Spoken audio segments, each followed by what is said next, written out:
Hello बच्चों, मैं प्रिया राठौर आपका तहे दिल से स्वागत करती हूँ हमारे नए चैप्टर में। और बच्चों को बड़ी खुशी हो रही होगी कि चलो इवोल्यूशन वाला चैप्टर तो खत्म हुआ, तो इसी के बाद हमें पढ़ना है नया चैप्टर। और आज नए चैप्टर का शुभारंभ है और उसमें हम क्या करने वाले हैं, आज सिर्फ थोड़ा सा इंट्रोडक्टरी पार्ट देखेंगे और देखेंगे कि क्या पढ़ना है हमें इस चैप्टर में। तो शुरुआत करते हैं ह्यूमन हेल्थ एंड डिजीज यानी कि मानव स्वास्थ्य तथा रोग, क्लास 12th जो हमारा बायोलॉजी है। ठीक है, चलो चैप्टर कौन सा है? ये चैप्टर नंबर 8 है। जब हम चैप्टर फ्लो की बात करते हैं तो आज हम इंट्रोडक्शन पढ़ेंगे थोड़ा सा, उसके बाद मानव में सामान्य रोग के बारे में पढ़ेंगे। इस चैप्टर में हमें प्रतिरक्षा यानी कि इम्यूनिटी के बारे में पढ़ना है। और आजकल जैसा दौर गया है पीछे की तरफ कोरोना का, उसके बाद हम इसके लिए काफ़ी कॉन्शियस हो गए हैं इम्यूनिटी के लिए। उसके बाद हम एड्स पढ़ेंगे, जो कि जब भी बीमारियों का नाम आता है और इनका नाम ना आए ऐसा होता नहीं है, आपने पहले भी पढ़ी है इस बीमारी को। उसके बाद सबसे फेमस बीमारी एक और जो कैंसर है, और ड्रग और अल्कोहल के कुप्रयोगों के बारे में भी हमें थोड़ा बहुत पढ़ना है कि क्या है कैसे है। ये मेन पॉइंट्स है आज जो हम पढ़ने वाले हैं। वो पढ़ने वाले हैं कि भाई रोग क्या है। वो आपने शायरी या कहावत सुनी होगी कि दुनिया का सबसे बड़ा रोग कि क्या कहेंगे लोग। तो हमारा जो रोग है वो रोग नहीं है, हमारा रोग थोड़ा डिफरेंट लेवल का है। और क्या है उसकी हम एक एग्जैक्टली परिभाषा देखेंगे। उसके बाद हम देखेंगे कि रोगों के प्रकार क्या है हमारे पास, यानी कि रोग कितने प्रकार के होते हैं। उसके बाद हम उन्हीं प्रकारों में जन्मजात रोग के बारे में पढ़ेंगे, जिसको हम बर्थ डिजीज कहते हैं, या दूसरे वाले उपार्जित रोग पढ़ेंगे जिसको हम एक्वायर्ड डिजीज कहते हैं, यानी कि जो जन्म के बाद आती है।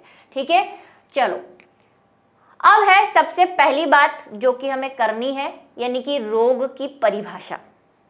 तो रोग की परिभाषा हमें कहते हैं कि अगर कोई बीमार है तो वो रोगी है ना। कोई डिजीज है तो उसे हम रोग कहते हैं। लेकिन रोग सिर्फ शारीरिक रूप से नहीं होता, यानी कि फिजिकली फॉर्म में रोग को रोग नहीं कहते। रोग का मतलब अगर आप मेंटली भी डिस्टर्ब हैं, अगर आपका मानसिक संतुलन भी खराब है तो भी आप रोगी हैं। चाहे आपका शरीर बढ़िया से हो, दौड़ रहे हो, खेल रहे हो, भाग रहे हो, खा रहे हो, लोगों की बुराइयां कर रहे हो, लेकिन फिर भी अगर आपका दिमाग सही से काम नहीं कर रहा है, आपके लोगों से रिलेशन अच्छे नहीं है, तब भी आप इस समाज के लिए और अपने लिए क्या हो, रोगी हो। जिसको नॉर्मली हम साइकिक लोग कहते हैं, जो साइकिक होते हैं, है ना, जो सोशल चीज़ों से बहुत डिफरेंटली सोचते हैं और कभी कभी क्राइम भी करते हैं, तो वो भी रोगी ही हैं साइंस की परिभाषा में। और जो WHO की परिभाषा है जो हम पढ़ने वाले हैं, उसमें रोग की परिभाषा क्या है जरा देखिए। और आपको भी यही लिखनी है कि विश्व स्वास्थ्य संगठन यानी कि वर्ल्ड हेल्थ ऑर्गेनाइजेशन WHO, जो हमने पहले भी पढ़ा था जब हमने रिप्रोडक्शन के बारे में पढ़ा था, तब भी एक WHO की परिभाषा आई थी। जब हमने वो एक चैप्टर पढ़ा था स्वास्थ्य से रिलेटेड, है ना, ह्यूमन रिप्रोडक्टिव हेल्थ वाला जो चैप्टर पढ़ा था, मानव जनन स्वास्थ्य वाला, उसमें भी हमने WHO की एक परिभाषा पढ़ी थी, वही थोड़ी सी मिलती जुलती है। ठीक है, ने स्वास्थ्य के अनुसार, ठीक है, स्वास्थ्य के अनुसार जो विश्व स्वास्थ्य संगठन है उन्होंने क्या परिभाषा दी है कि शारीरिक व मानसिक और सामाजिक स्वास्थ्य की पूर्ण रूपेण कुशलता की अवस्था स्वास्थ्य कहलाती है, जिसको हम हेल्थ कहते हैं। यानी कि क्या क्या होना चाहिए भाई, क्या होना चाहिए? एक तो आप फिजिकली सही होने चाहिए, यानी कि आपकी बॉडी सही हो, है ना, वीक नहीं हो, ठीक है, अच्छे से काम करे हो। अब आप ये मत बोलना कि मैम जो हड्डी जैसे दिखते हैं वो वीक होते हैं। आपने बहुत सारे ऐसे लोग देखे होंगे जो बड़े अच्छे हट्टे खट्टे होते हैं, लेकिन उनको एक्टिविटी करवा दी जाए कि भैया यहाँ से दौड़ के दिखा, तो वो हाँ बस बहुत हो गया, अब ना दौड़ा जाए, ऐसा करने लग जाते हैं। तो शारीरिक रूप से सिर्फ देखने पर आपको ये नहीं पता चलेगा कि वो फिजिकली फिट है या नहीं। तो ये शारीरिक रूप सिर्फ क्या है, आकारिकी के हिसाब से नहीं है, मॉर्फोलॉजिकल नहीं है, फिजिकल फिटनेस से है कि अगर आप अच्छे से दौड़ रहे हो, घर के सारे काम कर रहे हो, एक्टिव हो, है ना, हर थोड़ी देर में आप थक नहीं जाते, आपको 15 मिनट खड़ा कर दे तो आप बोलो अरे मेरे तो पैर दुख रहे हैं भाई, घुटने दुख रहे हैं भाई, तो ऐसा नहीं करते हो तो आप फिजिकली फिट हो, ये कहने का मतलब है। ठीक है, मानसिक, जो कि मैंने कहा कि आप मानसिक रूप से भी कैसे हो, स्वस्थ हो, यानी कि आपका दिमाग जो है वो प्रॉपर्ली काम कर रहा है ना, कि आपको कहा है कि सब्जी जो है फ्रिज में रख के आ और कढ़ाई जो है वो वॉश बेसिन में रख के आ, तो आपने कढ़ाई वॉश बेसिन में रख दी और सब्जी जो है बाहर फेंका है, और आप लोगों से मेंटली डिस्टर्ब हो, है ना, टेंशन में हो, जिसको हम कहते हैं स्ट्रेस है, अगर आपको दिमाग आपका प्रॉपर्ली वर्क नहीं कर रहा है ना, जिसको आज हम बोलते हैं हमारा मूड नहीं है ना, आजकल हमने चिंता को मूड से जोड़ दिया है, तो ऐसे को भी हम क्या कहते हैं, रोग कहते हैं। जिसके लिए आपने सुना होगा कि कई आजकल तो बड़े, आप मूवी देखते हो तो सुना होगा काउंसलर्स होते हैं, है ना, जिसको हम बोलते हैं मनोवैज्ञानिक चिकित्सक, वहां पे जाया जाता है कि वो हमारे माइंड को थोड़ा सा रिलैक्स करते हैं, तो वो भी एक प्रकार की डिजीज है, साइकिक डिजीज होती है, जिसको मनोवैज्ञानिक बीमारियां कहते हैं। ठीक है, फिर है सामाजिक, अगर आपके समाज से रिलेशन हेल्दी नहीं है तब भी आप रोगी हो। भाई आप जहाँ पे रह रहे हो वहाँ पे लोग आपको आंख से सुहाते भी नहीं, अरे वो तो बहुत गंदा आदमी है, उससे बात नहीं करनी है, अरे वो तो बिल्कुल कुछ काम का नहीं है, वो तो जब बोलता है तब गलत ही बोलता है, जब बोलता है तब बुरा ही बोलता है, अरे वो लोगों से मारपीट करता रहता है। तो ये भी आपकी अगर सोच, वो ये मानसिकता और सामाजिकता देखो जुड़ी हुई रहेगी। अगर आपका माइंड अलग तरह से काम करेगा तो फिर आप समाज में कभी भी क्या नहीं कर पाओगे, एडजस्ट नहीं कर पाओगे। अब आप ये मत बोलना कि हमारे पड़ोस में एक आंटी है वो बहुत खड़ूस है, उसको रोग है वो मतलब नहीं है, वो तो क्या नेचर भी होता है, जिसको हम प्रकृति बोलते हैं, वो अलग चीज़ है। लेकिन आपके सामाजिक रिश्ते सही नहीं है, आप क्राइम कर रहे हो, है ना, चोरियां कर रहे हो, ऐसा वैसे वाले सीन की तरफ जा रहे हैं हम। स्वास्थ्य की पूर्ण रूपेण कुशलता की अवस्था स्वास्थ्य कहलाती है, और यह मात्र रोग की अनुपस्थिति नहीं है कि अगर आपको कोई रोग नहीं है तो आप फिट हो, ऐसा आप नहीं कह सकते। आप फिजिकली, आप मेंटली और आप सोशली भी क्या होने चाहिए, फिट होने चाहिए, तब आप क्या बन पाओगे, एक स्वस्थ मनुष्य बन पाओगे। ठीक है, और ये WHO का सिंबल है, देखा ही होगा आपने। मनुष्य के स्वास्थ्य की सामान्य अवस्था में आया कोई भी भौतिक या प्रकार्यात्मक बदलाव, अभी हम रोग की हमारी भाषा में देख रहे हैं। ठीक है, पहले हमने WHO की बातें सुन ली कि चलो उनकी भी सुन लेते हैं, अब हम हमारी मर्जी, भाई सुनो सबकी करो मन की, तो अभी हम हमारी मन की करने वाले हैं। मनुष्य के स्वास्थ्य की सामान्य अवस्था में आया कोई भी भौतिक या प्रकार्यात्मक मतलब फंक्शनल, यानी कि बॉडी के किसी फंक्शन में, कि डाइजेशन प्रॉपर्ली वर्क नहीं कर रहा है ना, श्वसन प्रॉपर्ली वर्क नहीं कर रहा, तो ये हो गए फंक्शनल चीजें। फंक्शनल मतलब कार्यात्मक। भौतिकी मतलब वही आकारिकी से, कि भाई आपका एक हाथ कट गया है या आपके हाथ पे कोई दाद वगैरह हो गया है, कोई डिजीज हो गई है, वैसी वाली चीजें। बदलाव जो कि व्यक्ति के असुविधा, अक्षमता और उसकी सामान्य शारीरिकी में अड़चन पैदा करता है, रोग कहलाता है। ठीक है, कोई भी ऐसी चीज जो आपको परेशान कर रही है, चाहे वो फिजिकली हो, चाहे वो मेंटली हो, चाहे बॉडी के अंदर कोई ऐसी चीज हो रही है, पेट भी खराब होता है तो हमारा मूड खराब हो जाता है, अरे आज तो पेट खराब है, ऐसा है ना, तो वो क्या है, रोग के अंतर्गत आती है। कोई भी अड़चन अगर आपको आ रही है, कोई भी डिस्टर्बेंस आपकी रूटीन लाइफ में हो रहा है उसकी वजह से, तो आप बोलेंगे कि ये रोग है। अब आप ये मत कहना कि मैम स्कूल जाना भी हमारे लिए अड़चन ही है, मैम आप जो रोज ये अपना बायो का पिटारा लेकर आ जाती है यहाँ पे, ये भी अड़चन ही है, तो हमें आप रोगी हो, ऐसा मत कहना। ठीक है, बेइज्जती ना करें मेरी। चलिए, सरल शब्दों में शरीर के एक या अधिक तंत्रों पर पड़ा प्रतिकूल प्रभाव जो विभिन्न चिन्हों और लक्षणों के रूप में प्रतिरक्षित होता है, रोग कहलाते हैं। भाई 2 परिभाषाएं दे दी है, अब आपको जैसी समझ में आए वैसी लिख सकते हैं आप। ठीक है, दोनों ही सही है। और WHO वाली याद करनी है क्योंकि बोर्ड में पूछा हुआ क्वेश्चन है कि WHO के अनुसार रोग की परिभाषा क्या है या स्वास्थ्य की परिभाषा क्या है। रोगों के प्रकार, तो भाई रोग जो है वो बहुत प्रकार के हैं, कुछ डिजीज हमें पढ़नी है, लेकिन बेसिकली हम रोगों की उत्पत्ति और उनके संचरण, संचरण का मतलब होता है फैलने के तरीके, उसके आधार पर रोगों को दो कैटेगरी में बांटते हैं कि रोग किस लेवल का है और वो कितने लोगों को फैला रहा है, उसके हिसाब से हम रोगों की दो कैटेगरी बनाते हैं। पहली, रोगों को मोटे तौर पर दो समूह में बांटा जा सकता है, एक तो जन्मजात रोग और दूसरे उपार्जित। देखो नाम से ही पता चल रहा होगा, जो जन्म से हो, और उपार्जित मतलब एक्वायर्ड, जो बाद में अर्जित किए जाते हैं। लेमार्क की थ्योरी से रिलेटेड लग रहा है आपको, उपार्जित वहां पे भी वर्ड आया था और वहां पे हमने इसका मीनिंग बताया था, जो लक्षण हम लेते हैं बाहर से, आदतें जिसको आप कह सकते हो, है ना। पर यहाँ पे रोग आदत नहीं होता, रोग तो बीमारी होती है भाई, तो रिलेट आप कर सकते हो। सबसे पहले है जन्मजात रोग, जिसको हम बर्थियल डिजीज भी कहते हैं, और थोड़ा साइंटिफिक अच्छा वाला भारी भरकम वाला वर्ड अगर आप देखना चाहे तो इसको कॉग्निटल डिजीज भी कहते हैं, ठीक है। जैसा कि नाम से स्पष्ट है, जन्म के समय उपस्थित शारीरिक या कार्यकी, अब ये बार बार मैं नहीं समझा रही, शारीरिकी मतलब फिजिकली, ठीक है, अगर आपकी बॉडी में कोई प्रॉब्लम है, और कार्यकी का मतलब वही फंक्शनल, ठीक है। आपकी वैसे तो कार्यकी का एग्जैक्ट ट्रांसलेशन जो है टर्म है वो फिजियोलॉजिकल है, लेकिन फिजियोलॉजी में भी हम यही पढ़ते हैं कि बॉडी के अंदर कोई भी चीज कैसे काम करती है, हमारे इतने जो सिस्टम लगे हुए हैं उनका कामकाज कैसे काम करते हैं, कैसे क्या करते हैं, वो कार्यकी के अंतर्गत पढ़ते हैं, हम फिजियोलॉजी के अंतर्गत पढ़ते हैं। तो हमारी एक तो फिजिकली ग्रोथ, भाई ग्रोथ नहीं हो रही है, हाइट नहीं बढ़ रही है ना, स्किन खराब हो रही है, ये सब रोग, स्किन डिजीज भी होती है। और फंक्शनल विसंगतियां जन्मजात रोग से आती है, जो आपको जन्म से है, बाहर के वातावरण से नहीं हुई है। जैसे कुछ बच्चे हैं उनको भाई आप देखा होगा, अगर आपके घर में कोई ऐसे हैं कि वो उनको शुरू से है ना पेट की दिक्कतें होती है, उनको खाना डाइजेस्ट नहीं होता, बाहर की चीज़ें वो ज़्यादा खा नहीं सकते हैं।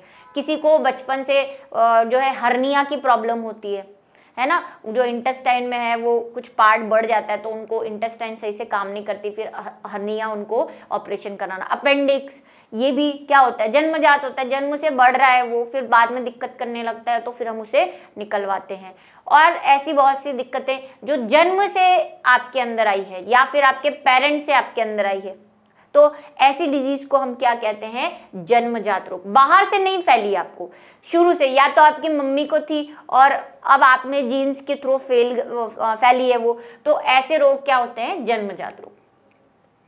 जैसे फिनाइल कीटोनुरिया, ये हमने पढ़ा है पिछले चैप्टर में कि इसमें एक फिनाइल एलेनिन होता है जो कि जो है काम नहीं करता है, तो वो ट्रिप्टोफेन में नहीं बदलता है, सारा हमने सब कुछ पढ़ा है। बाद में सिकल सेल भी हमने पढ़ा है, ठीक है, सिकल सेल एनीमिया पढ़ा है। अल्केप्टोन्यूरिया, ये आप याद कर सकते हैं, ये अगर नहीं करो तो भाई जो हमने पढ़े हैं वो तो याद भी कर सकते हो। वर्णांधता, कलर ब्लाइंडनेस, यानी आंखों में कलर, हरे और लाल रंग को नहीं देख पाते हैं, ये सब जन्मजात रोग है। और जनरली आप ऐसे समझ सकते हैं जो जीन्स से रिलेटेड होते हैं, अब वो आपके पेरेंट्स को है तो आपको भी होंगे, ठीक है। थैलेसीमिया, ये भी ब्लड से रिलेटेड डिजीज थी। एल्बिनिज्म, जिसको आपने देखा होगा, किसी का कलर ऐसा होता है, वाइट वाइट स्पॉट होते हैं कई जगह, कहीं नहीं होते, है ना। और एल्बिनिज्म हमने वो स्किन कलर पढ़ा था, उसमें भी पढ़ा था कि अगर बहुत गोरे हैं, एक्सेसिव गोरे, जो स्मॉल ए स्मॉल बी और स्मॉल सी आ जाता है एक्सट्रीम वाला, तो वो बिल्कुल वाइट सा होता है, मेलेनिन बहुत ही कम हो जाता है उसमें, ठीक है। जीन उत्परिवर्तन में हुए आनुवंशिक विकार है। इसी प्रकार के बड़े आनुवंशिक विकार जैसे डाउन सिंड्रोम और टर्नर सिंड्रोम, इनके बारे में भी पढ़ा है। ये क्रोमोसोमल है भाई, ये बाहर से तो चेंज हुआ नहीं है, अंदर से जब आपका परिवर्धन हुआ है तभी ये परिवर्तित हुए। तो इनमें ऐसे वाले रोग, कटा होठ या तालू, मतलब कोई स्किन, आप जन्म से ही आपकी नाक नहीं है या होठ गायब है, कटा हुआ है, तो ऐसे वाले जो रोग है वो पर्यावरणीय जन्मजात रोग है। यानी कि ये थोड़ा बहुत जीन्स पे भी है और थोड़ा आप इन्वायरमेंट में आते हैं, मतलब आपकी मदर ने अगर कोई ऐसी चीज़ खाई जिससे आपको प्रॉब्लम हो गई, तो उस टाइप के रोग होते तो जन्म से ही है, लेकिन उनका इफेक्ट क्या होता है कि मदर ने कोई केमिकल ऐसा खाया है या अल्कोहल की वजह से जो चेंजेस हो जाते हैं, कुछ लेडीज जो अल्कोहल पीती हैं, सिगरेट पीती हैं, उनकी वजह से जो चेंजेस आते हैं वो फिर पर्यावरणीय जन्मजात में आ जाते हैं। कटा होठ या तालु सब। उसके बाद आते हैं सेकंड नंबर वाले, यानी कि उपार्जित, यानी कि जो हम बाहर से लेते हैं कि आ बैल मुझे मार, ये वाले कॉन्सेप्ट पे काम करते हैं। ठीक है, जन्म के बाद विकसित हुए रोग उपार्जित रोग कहलाते हैं। यह भी प्रमुख 2 प्रकार के होते हैं, एक तो है संक्रामक रोग और एक है असंक्रामक रोग। क्या है संक्रामक रोग? संक्रामक रोग जिसे हम क्या कहते हैं, कम्युनिकेबल डिजीज भी कहते हैं। थोड़ा बहुत आपने इसको लोअर क्लासेस में पढ़ा है। भाई कम्युनिकेशन क्या होता है? एक चीज को दूसरे तक पहुंचाना, बातचीत करना, है ना। अब इसको डिजीज से जोड़ लो। अगर आप एक बीमारी को दूसरे तक फैला रहे हो, कम्युनिकेट कर रहे हो, तो वो क्या हो गया? Communicable disease. ठीक है, यानी कि ऐसी बीमारियां जो आप में है और आप किसी न किसी कैरियर के थ्रू दूसरों को बांटते हो कि ले तू भी ले, ले तू भी ले, ले तू भी ले, तो उसे कहते हैं कम्युनिकेबल डिजीज। ये अपने आप फैलती है। अब ये कैसे भी फैल सकती है, जैसे आपने अभी मैं बात कर रही हूँ और मेरे मुंह से वही कोरोना सबने पढ़ा है, कौन सी डिजीज थी वो? भाई कोरोना संक्रामक डिजीज थी, क्योंकि वो एक से दूसरे में फैल रही थी और फैलने का तरीका सबका अलग होता है। कुछ लोग मतलब आपके सलाइवा से फैल जाते हैं, मतलब थूक निकला, किसी पे गया, उसको इन्फेक्ट कर दिया, है ना। आपका झूठा किसी ने खा लिया तो इन्फेक्ट कर दिया। तो ये ब्लड आपका किसी ने ले लिया और आपके ब्लड में जैसे एड्स है, एड्स के बारे में सबने सुना है, तो एड्स जो है वो ब्लड के थ्रू फैलता है। तो ये ऐसी डिजीज जो दूसरों में फैलती है और किसी ना किसी माध्यम से फैलती है। ठीक है, रोगाणु यानी कि पैथोजेंस द्वारा होने वाले रोग संक्रामक रोग या कम्युनिकेबल या इन्फेक्शियस कहलाते हैं। यह रोगी व्यक्ति से स्वस्थ व्यक्ति को संचरित हो जाते हैं। जनरली ये किससे होंगे भाई? रोगाणुओं से। रोगाणु मतलब पैथोजेंस, जो भी रोग फैलाते हैं वो पैथोजेंस कहलाते हैं। जैसे एड्स का एक वायरस है, कोरोना का एक वायरस था, तो ये जनरली बैक्टीरिया या वायरसेस से फैलते हैं। हैजा, टाइफाइड, टीबी, मलेरिया, चिकनगुनिया आदि संक्रामक रोगों के उदाहरण हैं। ठीक है, हैजा का अगर आपने पढ़ा हो तो विब्रियो कॉलेरा जो होता है वो फैलाता है। टाइफाइड, साल्मोनेला टाइफाई, सब याद करने हैं आपके एनसीईआरटी बुक में लिखे हुए भी, और शायद हमने इससे पहले भी कहीं इसको पढ़ा है ना। हैजा जो है विब्रियो कॉलेरी से फैलता है। टाइफाइड साल्मोनेला टाइफी से फैलता है। टीबी ट्यूबरकुलोसिस माइक्रोबैक्टीरियम ट्यूबरकुलोसिस से फैलता है। ये सबके नाम याद है क्योंकि इतने सालों से याद करें। मलेरिया एनाफिलीज से फैलता है, लेकिन इसका रोग कारक कौन है भाई? प्लाज्मोडियम है। मच्छर तो सिर्फ वाहक है। ठीक है, इस बात को ध्यान रखिए। चिकनगुनिया ये भी मच्छरों से फैलता है। ठीक है, और ये भी जो है प्लाज्मोडियम की कोई स्पीशीज है उससे फैलता है, एडीज वगैरह। और उसके संक्रामक रोग ये सारे कैसे हैं? कम्युनिकेबल। अब दूसरे हैं नॉन कम्युनिकेबल या असंक्रामक, जो फैलते नहीं है। अगर आपको है तो आपको ही ले डूबेंगे। जब तक आपकी फाइल नहीं सलटेगी आपके अंदर रहेगा, बस आप ही के अंदर रहेगा। आपका पीछा न छोड़ूंगा, तेरा पीछा न छोड़ूंगा, वो ऐड देखा मच्छर वाला, तो वैसा ही है भाई कि ये आपके साथ ही रहेंगे जब तक आप दुनिया में हैं, आपके साथ रहेंगे और आपके साथ ही ऊपर। तो वो गाना सुना है, जन्म जन्म का साथ है तुम्हारा हमारा। तो बस यही जो है ये जन्म से आएंगे और आपके साथ जब तक आप ऊपर नहीं जाएंगे तब तक आपसे जुड़े हुए रहेंगे। इस प्रकार के रोग रोगी व्यक्ति तक ही सीमित रहते हैं। ठीक है, लिमिटेशन है इनकी, बड़ा फेवरेट है इसका। ठीक है, और वो गाना भी आ रहा है, मुझे अभी याद सुनाई देती हूँ। तू जहाँ जहाँ चलेगा मेरा साया साथ होगा। तो भाई ये जहाँ जहाँ रोगी जाएगा उसके साथ ही ये डिजीज जाएगी। ठीक है, तथा अन्य स्वस्थ व्यक्तियों तक संचरित नहीं होते। अगले को नहीं होंगे, चाहे आप उससे टच करो, चाहे आप उसको छुओ, चाहे आप उससे शादी करके सेक्सुअल रिलेशनशिप बनाओ, क्योंकि जो हमने कम्युनिकेबल पढ़ी उसमें मैं सेक्सुअल रिलेशनशिप से भी क्या होती है, वो फैलती है, एड्स फैलता है जैसे, ठीक है। तो ये नहीं फैलती ऐसे, ये जिसके पास है उसी के पास रहेगी, क्योंकि मैंने अभी जो 2 गाने सुना है वो इन पे बड़े फिट बैठते हैं, इनका जो रिश्ता है वो बहुत गहरा है, ये छोड़ते नहीं है। तो वो डिजीज कौन सी है, वो है सबसे पहली पोषण संबंधी डिजीज, यानी कि न्यूट्रिशन रिलेटेड डिसऑर्डर्स। यह रोग पोषक तत्वों की न्यूनता या अधिकता के कारण होते हैं। जैसे हम बचपन से पढ़ते आए हैं, विटामिन ए की कमी से रतौंधी होता है, विटामिन बी की कमी से बेरी बेरी होता है, विटामिन सी की कमी से स्कर्वी, ऐसे तोते की तरह आपको रटवाया हुआ है ना, बस वही है कि भाई अगर आपने ये चीजें नहीं खाई तो आपको ये डिजीज हो जाएगी। आधा डॉक्टर तो आपको बायो बना देगी। चलो, तो ये वाली जो डिजीज होती है वो पोषण में आती है। उसके बाद जो है, आप एग्जाम्पल लिख सकते हैं चाहो तो, ठीक है। देखो एनसीईआरटी में तो 1-1, 2-2 लाइन में आप देखेंगे अगर बुक खोल के, तो सब कुछ मिक्स सा दे रखा है, एक पैराग्राफ में भर दिया है सब कुछ।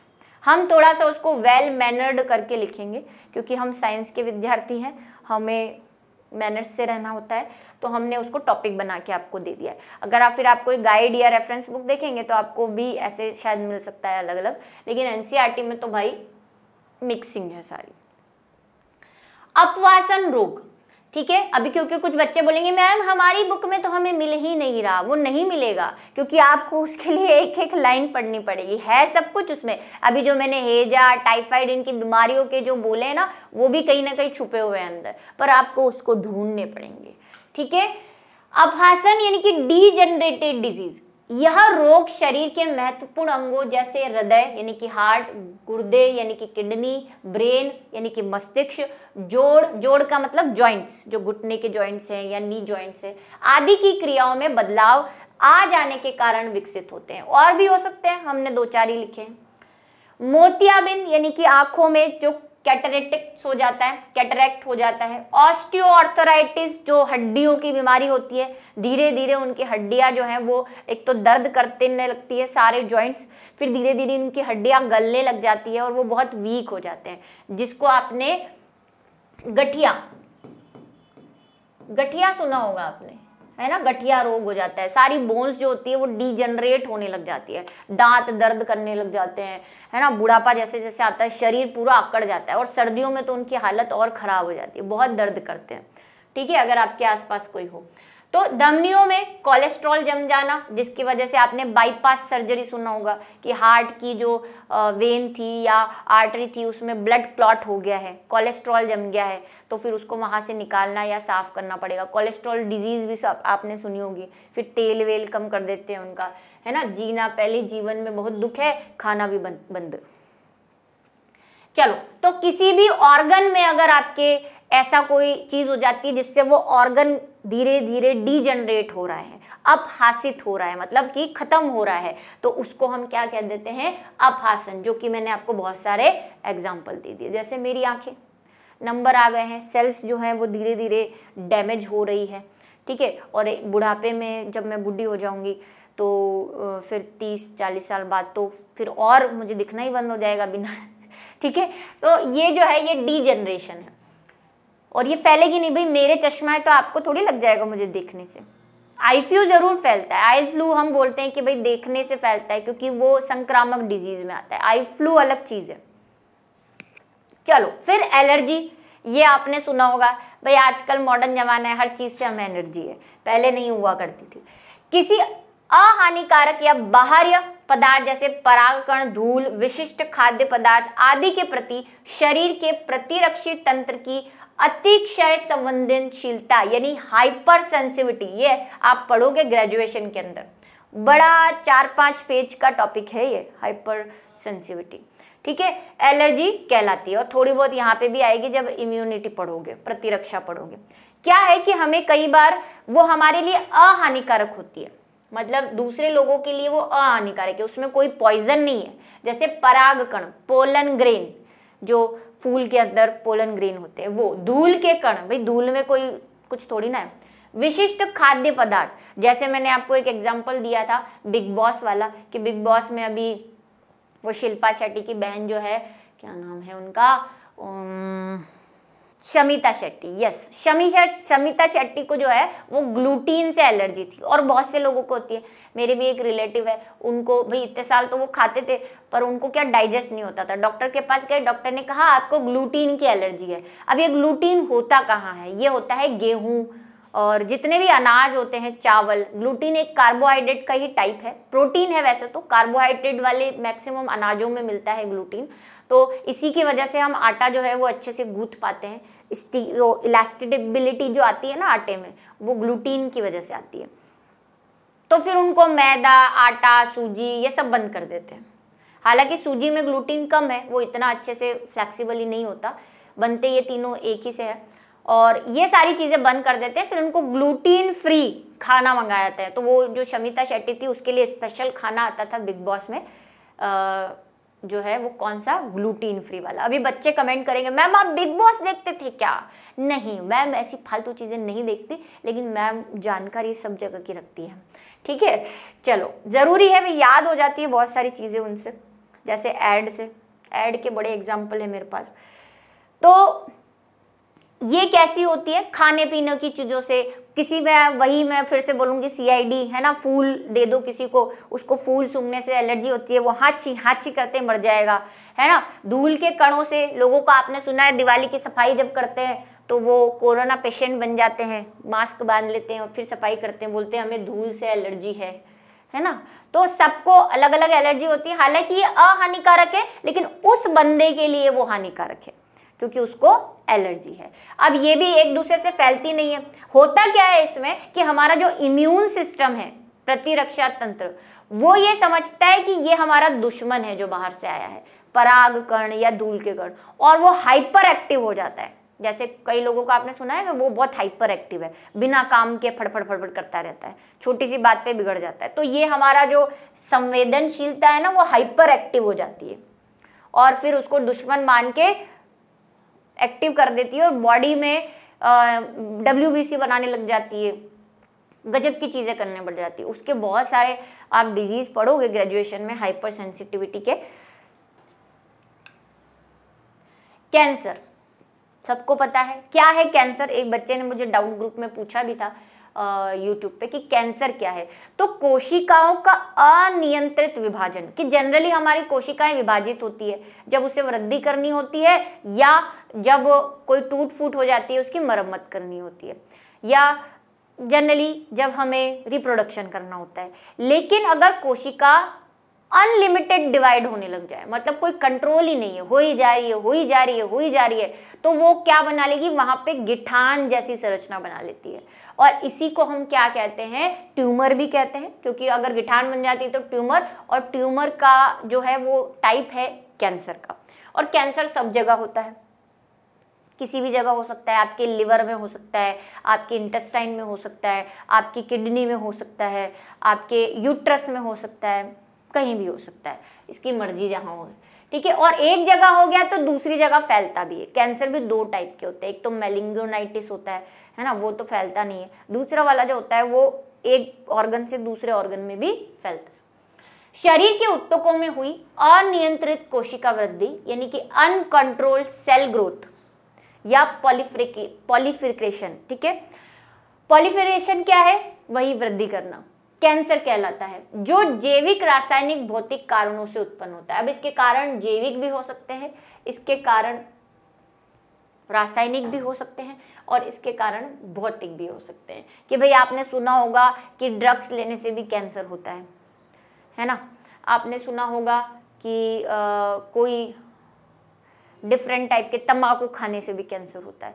तो भाई उसके रासायनिक कारक भी हो सकते हैं। आपके अंदर कोई ऐसा, कि आपने कहीं ऐसे लोग भी सुने होंगे बोलते हुए कि उसने अपने जीवन में सुपारी तक नहीं खाई फिर भी उसको कैंसर हो गया। तो वो क्यों होगा, वो अगर आपके शरीर में कुछ ऐसी जैविक प्रक्रियाएं हो रही हैं, बायोलॉजिकल ऐसी कुछ चीजें हो रही हैं जिसकी वजह से उसको कैंसर हो रहा है, कोई चेंज हो गया, कोई केमिकल चेंज हो गया जिसकी वजह से।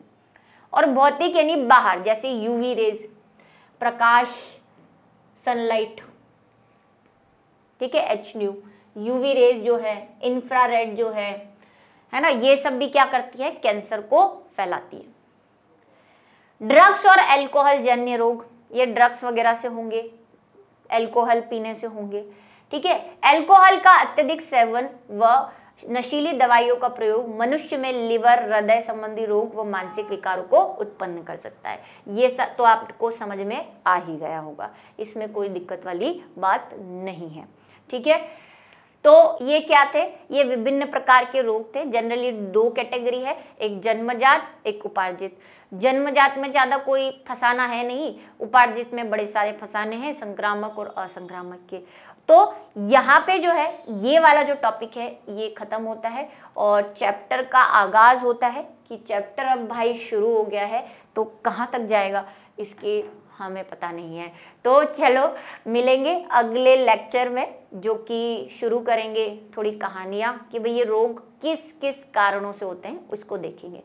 तो मिलते हैं अगले वीडियो लेक्चर।